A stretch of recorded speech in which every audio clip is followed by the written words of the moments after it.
Hey geniuses, welcome back to my channel. So geniuses, आज हम start करने जा रहे हैं EIS एंड एस्टम। First of all, thank you so much for the wonderful response on my advance account videos and FM video. So बहुत बहुत शुक्रिया आपका। बहुत सारे मैसेजेस आ रहे थे कि मैम आपने एडवांस अकाउंट और FM इतना आसान बना दिया कि हम वहाँ पर बहुत ही ईजीली एग्जामिशन स्कोर कर ली, लेकिन बेचारों का ग्रुप 2 क्लियर नहीं हुआ। आई आस्क्ड व्हाई, तो उन्होंने बोला just because EIS and SM। तो बोले कि मैम आपने एडवांस अकाउंट एंड FM इतना आसान बना दिया, उसी तरीके से EI एंड SM के लिए भी कुछ कीजिए ताकि उसमें भी हम आसानी से एग्जामिशन स्कोर करें और साथ के साथ ग्रुप 2 भी क्लियर कर लें। सो इसलिए इतनी सारी रिक्वेस्ट अगेन एंड अगेन आ रही थी, तो फाइनली आज से हम स्टार्ट करने जा रहे हैं EIS and SM। But before starting the video, first I will give you an intro of this subject and then I will tell you a strategy how to ace this paper। ठीक है ना, उसके बाद ही हम इसकी class start करेंगे। और ध्यान से सारी बातें अच्छे से समझिएगा, बिकॉज ये सारी बातें मैं आपको नेक्स्ट वीडियोस में नहीं बताऊंगी। डायरेक्ट हमारी क्लास स्टार्ट होगी, डायरेक्ट हम EIS एंड SM करेंगे, इसलिए सारी बातें मैं सिर्फ आज की वीडियोस में कराऊंगी। सारी बातें अच्छे से सुनना, ठीक है ना। तो फर्स्ट अपन आते हैं EIS एंड SM का इंट्रो। तो EIS एंड SM का जो पेपर है वो हमारा CA intermediate group 2 paper number 7 में आता है। EIS एंड SM, EIS होता है अपना enterprise information system and SM strategic management. इसके दो पार्ट होते हैं, एक आता है आपका 30 marks and the other one 70 marks. 30 marks का जो पार्ट होता है वो प्योरली ऑब्जेक्टिव होता है, इसमें MCQs आते हैं, एंड 70 मार्क्स का आता है आपका सब्जेक्टिव। अब बात करते हैं अपन how to age this paper. इसके लिए हम पहले बात करते हैं 70 मार्क्स वाले पोर्शन की, जो कि आपका सब्जेक्टिव है। इसमें आपको क्या करना है, इसमें आपको सारे के सारे कंसेप्ट 1-2 टाइम्स, 1 से 2 बार आपको अच्छे से समझ लेनी है, ठीक है, जिससे आपको पता चल जाएगा कि कोई भी जो पर्टिकुलर टॉपिक है उसके अंदर क्या कंटेंट है। अब इससे रिलेटेड कोई भी क्वेश्चन आएगा तो आप उसके अंदर का कंटेंट तो लिख लोगे, ठीक है ना। हो सकता है इस कंटेंट जो आप वहाँ पर लिख रहे हो सकता है इसमें टेक्निकल वर्ड्स ना हो, बिकॉज आप अपने ओन वर्ड्स में लिख रहे होगे। हो सकता है इसमें आपके टेक्निकल वर्ड्स ना हो, आप अपने अच्छी से अच्छी लैंग्वेज लिख रहे हो, आपकी इतनी अच्छी इंग्लिश नहीं है, लेकिन अगर आपने उस टॉपिक के बारे में बात पूछी है और आपने उसके अंदर का कंटेंट लिखा है, क्योंकि आपके कंसेप्ट क्लियर है, आपने कंटेंट लिखा है, तो अगर कम से कम भी अगर आपको ऐसे मार्क्स देगा तो वो आधे तो देगा ही देगा। तो मान लेते हैं 70 में से आपके कितने आए, 35 मार्क्स, क्योंकि आपने उनके टेक्निकल वर्ड्स नहीं लिखने, अपनी लैंग्वेज में लिखा है, इसी वजह से, ठीक है। ज़्यादा भी आ सकते हैं, लेकिन मैं कम से कम बोल रही हूँ। कितने आएंगे, आधे तो मार्क्स आपके पक्के आएंगे, क्योंकि आपने जो भी टॉपिक था उससे रिलेटेड उसका कंटेंट लिखा है, तो आपके कम से कम 35 मार्क्स आएगी, ठीक है ना।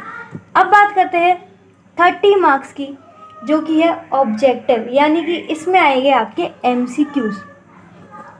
तो इसके लिए मैंने बहुत अच्छा काम किया है, एक बुकलेट तैयार करी है, जिस बुकलेट में सारे के सारे इंपॉर्टेंट MCQ जो भी ICAI ने इशू करे, जहाँ भी इशू करे, सारे के सारे MCQs उसमें हैं।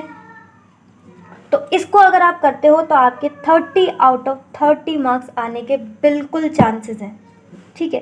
तो अगर आपके ये 30 MCQ में और ये सब्जेक्टिव वाले में 35, तो आपके आ जाएंगे 65 मार्क्स, यानी आप इजीली इसमें एग्जामिशन स्कोर कर लोगे। तो स्ट्रेटजी पसंद आई आपको, कितनी मस्त स्ट्रेटजी है। अब कुछ लोगों को डाउट आ रहा होगा कि मैम 30 आउट ऑफ 30 ऐसे कैसे आ सकते हैं। तो बिल्कुल आ सकते हैं, ठीक है। अगर हम प्रैक्टिस करें तो बिल्कुल 30 आउट ऑफ 30 मार्क्स आ सकते हैं। आपने लोगों को देखा होगा उनके मार्क्स EIS एंड SM में क्यों कम रह जाते हैं, क्योंकि वो हमेशा सिलेबस में ही रह जाते हैं, वो कभी भी MCQs की प्रैक्टिस करते ही नहीं है। इसलिए हमको MCQs ये जो है इस पे ज़्यादा फोकस करना है। MCQs की अगर हमने अच्छे से प्रैक्टिस कर ली ना, तो 30 ऑफ 30 मार्क्स आ सकते हैं। और अगर सोचो एक आध MCQ अलग आ भी गया, नहीं आ पाए 30 ऑफ 30, तो हो सकता है 29 आए, 28 आए, लेकिन फिर भी तो हमारी एग्जामेशन आ सकती है। समझ रहे हो बात को अच्छे से? तो एक आध अगर नहीं भी आया हमें, मे भी हम भूल गए, मे भी आउट ऑफ कोर्स आ गया, एक आध तो आ ही सकता है, ICAI का पेपर है, मजाक तो है नहीं, तब भी हमारी एग्जामेशन ईजीली आ सकती है। ठीक है ना? तो इस चीज़ पर ध्यान देना जो मैंने आपसे बात बोली है। बहुत बच्चे गलती कर जाते हैं, MCQs की प्रैक्टिस ही नहीं करते। अगर प्रैक्टिस नहीं करोगे तो परफॉर्म कैसे करोगे? तो MCQs की प्रैक्टिस बहुत ज़रूरी है, इससे आपकी एग्जामेशन आसानी से आ सकती है। ठीक है? और ये प्रैक्टिस का जो है उसका जिम्मा मैंने उठाया है, मैं आपको कराऊंगी, यहीं पर सारे MCQs डिस्कस करूँगी। और ये MCQ की बुकलेट आपको कहाँ मिलेगी? ये बुकलेट आपको मिल जाएगी ऐप पर, जीनियस ऑफ कॉमर्स ऐप पर। लिख भी दे रही हूँ मैं नाम, जीनियस ऑफ कॉमर्स। ठीक है? इस ऐप पर आपको अवेलेबल हो जाएगी। इस बुकलेट को आप एग्ज़ाम से पहले अपने पास ज़रूर रख लेना, जिससे कि आपको इधर उधर भागना ना पड़े कि कहाँ से MCQs की प्रैक्टिस करें। लास्ट वाले दिन सिर्फ एक ही दिन रहता है हमारे पास EIS NSM के लिए, सारे पेपरों के लिए मेनली एक ही दिन रहता है। तो उस दिन बहुत हाइपर हो जाते हैं, क्योंकि सबसे बड़ा पेपर है हमारा EIS NSM, 2 सब्जेक्ट हैं इस पेपर में। तो पेपर नंबर 7 में यही दिक्कत होती है लोगों को कि कहाँ से तैयारी करें। तो लास्ट के लिए आप पहले से इस बुकलेट को अपने पास रखिएगा, जिससे कि आपको कहीं और जाना ना पड़े, और सारे के सारे इंपॉर्टेंट MCQs एक बार आप लगा के चले जाना। ठीक है? तो आपको पूरा इंट्रो पता चल गया EIS NSM का। उसके बाद किस तरीके से इस एग्ज़ाम को करेंगे वो पता चल गया, और हमारी इजीली एग्जामेशन आ जाएगी। ठीक है ना? तो all the very very best. बिल्कुल लोड ना लेना कि EIS NSM बहुत भूत टाइप है, कुछ भूत नहीं है। इस भूत वाले एग्ज़ाम में भी हम 65 स्कोर करेंगे, और ये मेरा प्रॉमिस है। इसके लिए मैं एक अलग से प्लेलिस्ट भी बना दूँगी MCQs की, वहाँ से इजीली कर लेना। फिर भी अगर कोई दिक्कत आती है तो आप मुझे इंस्टा पर मैसेज कर सकते हो, और इंस्टाग्राम और ऐप का लिंक दोनों ही मैं आपको इस वीडियो के डिस्क्रिप्शन में दे दूँगी। और अब हम डायरेक्ट क्लास स्टार्ट करते हैं, और आगे से भी हम डायरेक्ट क्लास स्टार्ट करेंगे। ये सारी चीज़ें बस आपको मैंने इसी वीडियो में बताई है। ठीक है ना? इसलिए ध्यान से सुन लेना और इसको इम्प्लीमेंट करना। पक्का पक्का आपकी एग्जामेशन आएगी, बिल्कुल लोड ना लो। ओके, स्टार्ट करते हैं और MCQs को भी आसान बनाते हैं।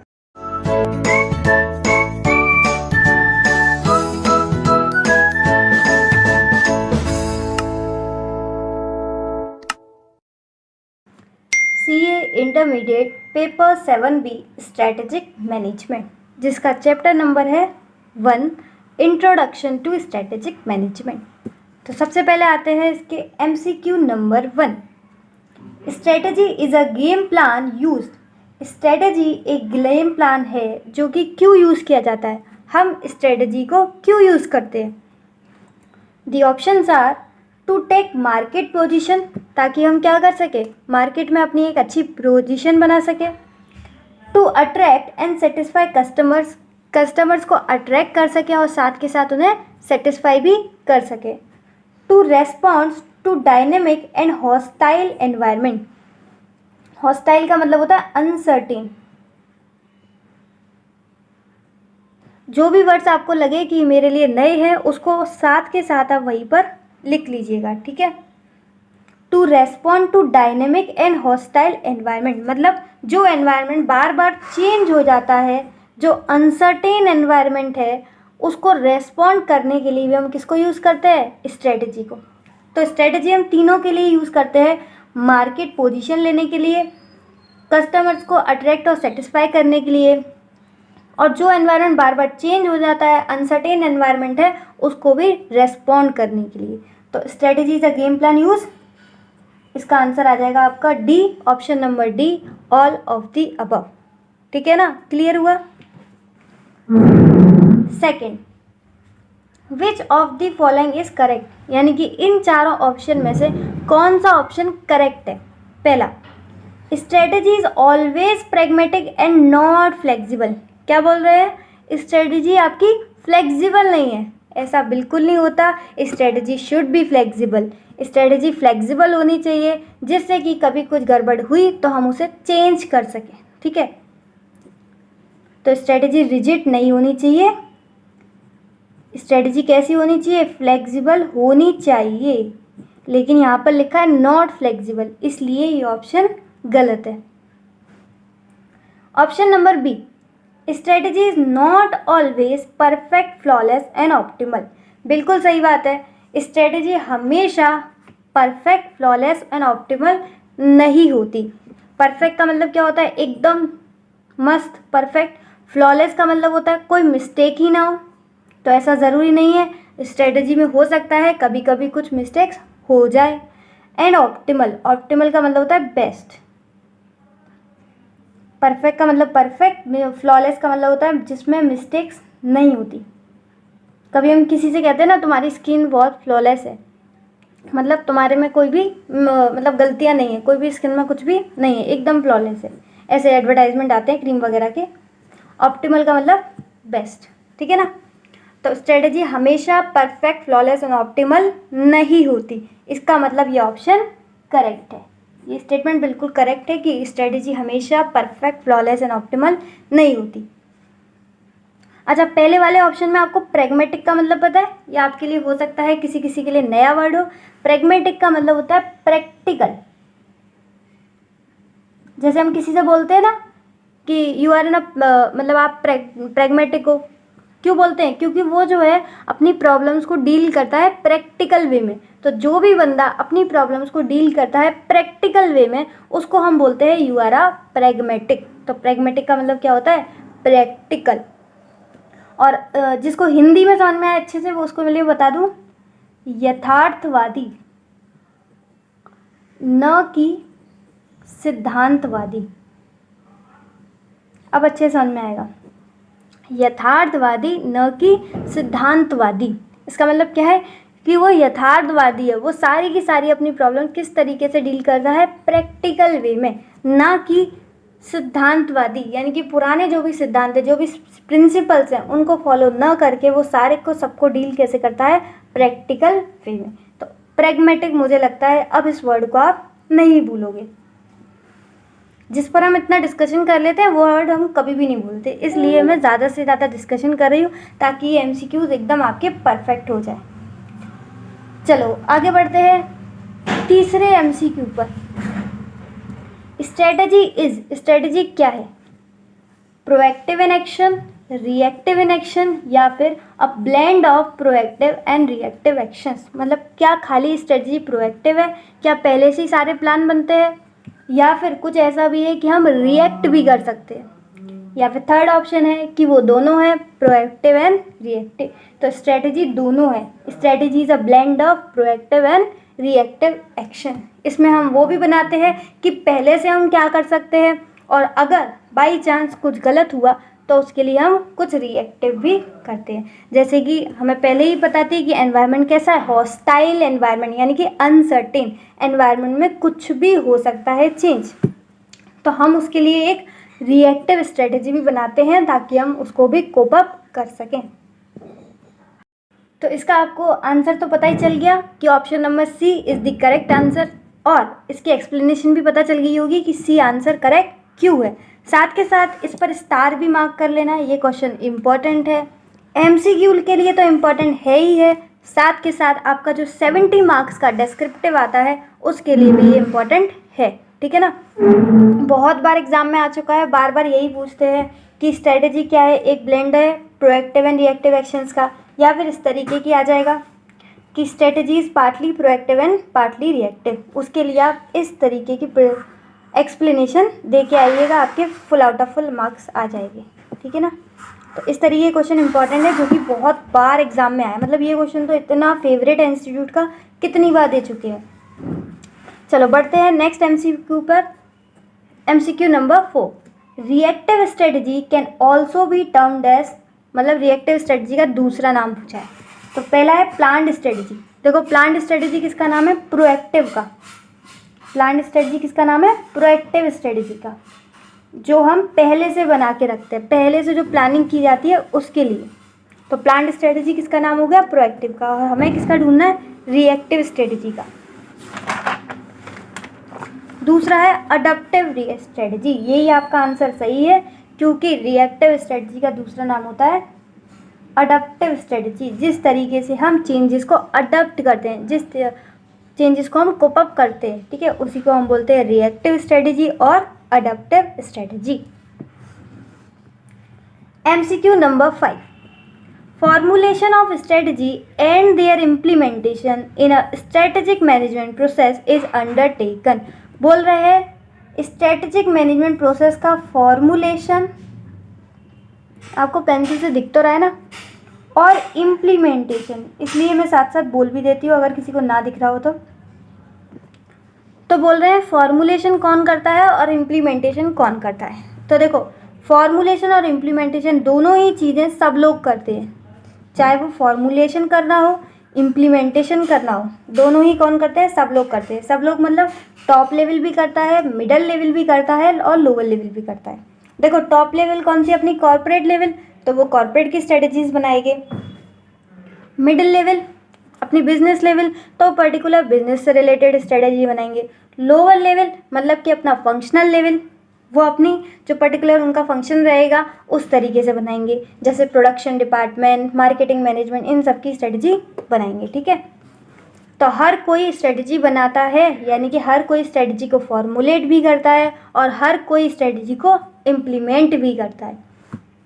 कॉर्पोरेट लेवल यानी कि अपना top level, business level, middle level और लोअर लेवल यानी कि अपना फंक्शनल लेवल। तो इसका आंसर रहेगा आपका D, all of the above, ठीक है ना।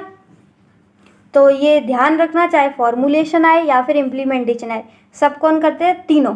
और ये तीनों आपके चैप्टर अलग अलग हैं। कॉर्पोरेट लेवल एक अलग चैप्टर है, बिजनेस लेवल एक अलग चैप्टर है, chapter number 4, chapter number 5 and chapter number 6 आपका फंक्शनल लेवल।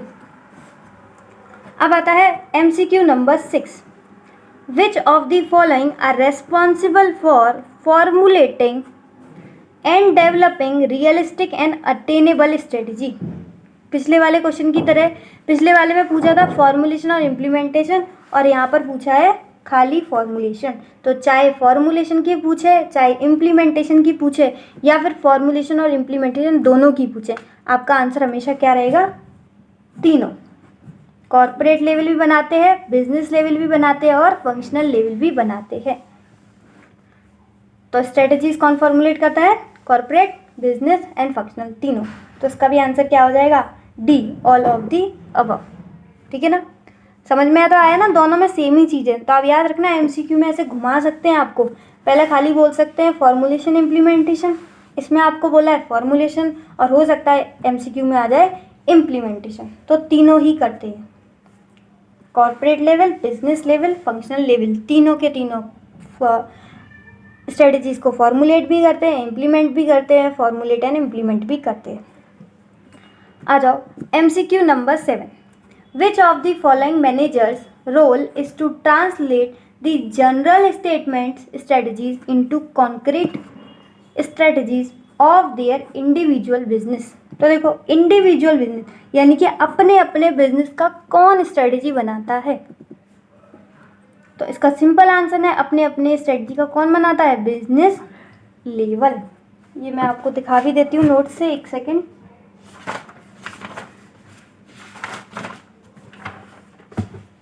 ये रहा बिजनेस लेवल, ये आपको दिख रहा है बिजनेस लेवल। 3 तरीके के होते हैं आपके, कॉर्पोरेट लेवल, बिजनेस लेवल और फंक्शनल लेवल। ये आपका डेस्क्रिप्टिव के लिए इंपॉर्टेंट है।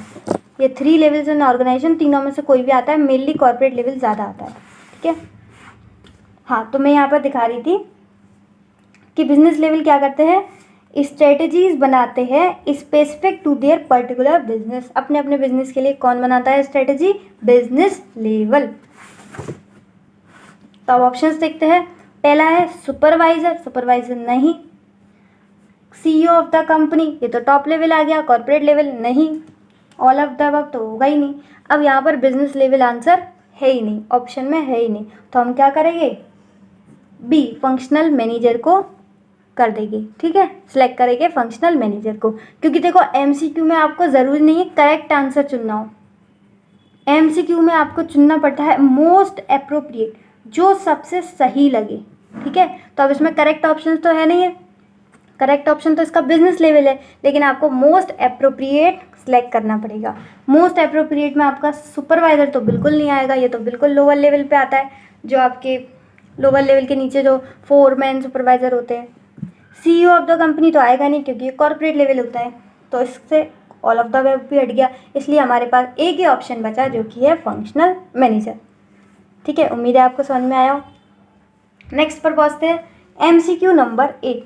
Strategic management can be effectively use by NGOs, मतलब नॉन गवर्नमेंट ऑर्गेनाइजेशन किस तरीके से SM यानी कि स्ट्रेटेजिक मैनेजमेंट को यूज़ करते हैं। तो देखो कैसे कैसे यूज़ करते हैं। यूज़ रिसोर्स इफेक्टिवली, ताकि उनके जो रिसोर्सेज है वो इफेक्टिवली यूज़ हो, जिससे कि वो फंड्स को रेज कर पाए और जिससे कि वो अपने गोल्स को अचीव कर पाए। तो तीनों ही चीज़ के लिए स्ट्रेटेजिक मैनेजमेंट यूज़ करते हैं कौन? NGO, non government organisation. तो इसका आंसर हो जाएगा अपना option number D, all of the above. MCQ number 9। Strategic management enables an organisation. Strategic management क्या करवाता है ऑर्गेनाइजेशन को, क्या बनाता है? To be dash instead of company just responding to threats in their business environment, यानी कि business environment में बार बार चेंजेस आते हैं, थ्रेट्स आते हैं, तो उनको रेस्पॉन्ड तो करता ही है, साथ के साथ और क्या करता है? देखो, रेस्पॉन्ड करने को क्या बोलते हैं हम? Reactive strategy. और इसका दूसरा भी नाम आया था MCQ में, अडप्टिव स्ट्रेटेजी, कि किस तरीके से हम डायनेमिक और हॉस्टाइल एनवायरनमेंट को रेस्पॉन्ड करते हैं, रिएक्ट करते हैं, उसको हम बोलते हैं रिएक्टिव स्ट्रेटेजी और अडप्टिव स्ट्रेटेजी।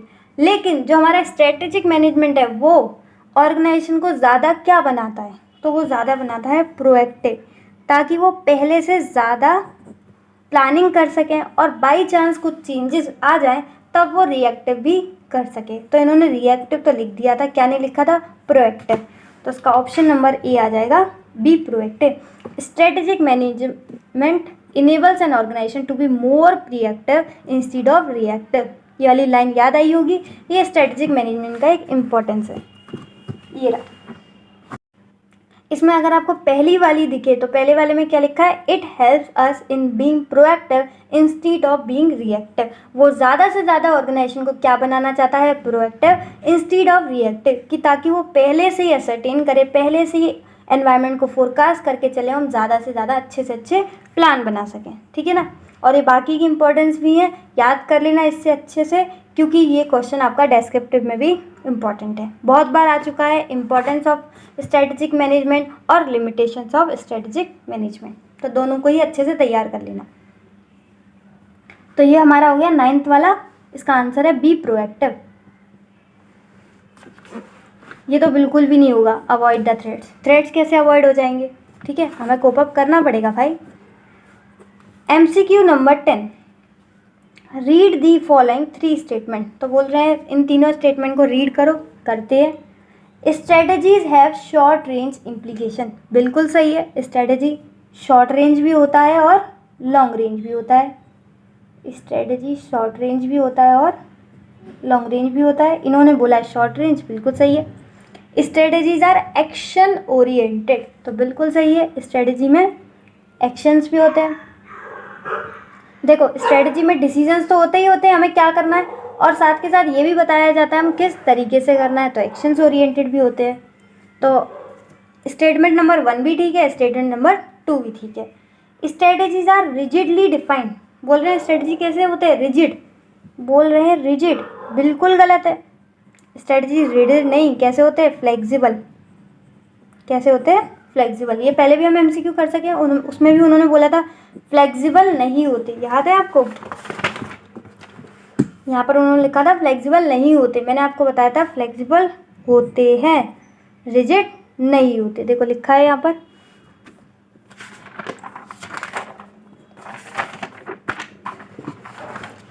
तो पहला ऑप्शन भी करेक्ट है, शॉर्ट रेंज भी होते हैं, लॉन्ग रेंज भी होते हैं।